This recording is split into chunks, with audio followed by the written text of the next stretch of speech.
દક્ષિણ ગુજરાતમાં દીપડાનો આતંક સતત વધી રહ્યો છે। દીપડા ક્યારેક શ્વાનનો શિકાર કરી રહ્યા છે તો ક્યારેક માનવ વસ્તીમાં આવીને હુમલા કરી રહ્યા છે।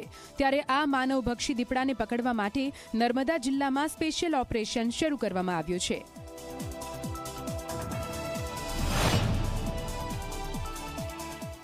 જંગલ સફારી અને બનાસકાંઠાથી વિશેષ ટીમ બોલાવાઈ। આ ટીમ દીપડાની અવરજવર, ફૂટપ્રિન્ટ અને મળમૂત્રના આધારે તેનું પગેરું મેળવવામાં સક્ષમ છે।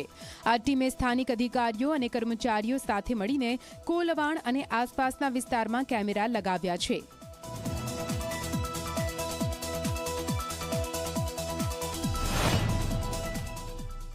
हमने 2 एक्सपर्ट टीम भी बुलाई। एक हमारा केवड़िया जू से एक एक्सपर्ट टीम वेटनरी की आई थी, जिन्होंने हमें मदद करी कि किस तरह से केज सेट किए जाएं, कैसे उसको हम ट्रैप कर सकते हैं। प्लस एक बनासकांठा की एक वाइल्ड लाइफ की एक्सपर्ट टीम है, वो भी हमने बुला रखी है।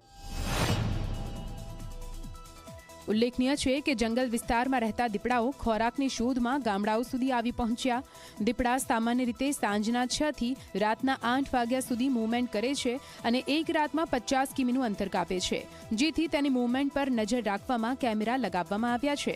આ ઉપરાંત 3 કિલોમીટરના વિસ્તારમાં ડ્રોન કેમેરાથી નજર રાખવામાં આવી રહી છે। આ સાથે વિવિધ વિસ્તારમાં પાંજરા પણ મુકાયા છે।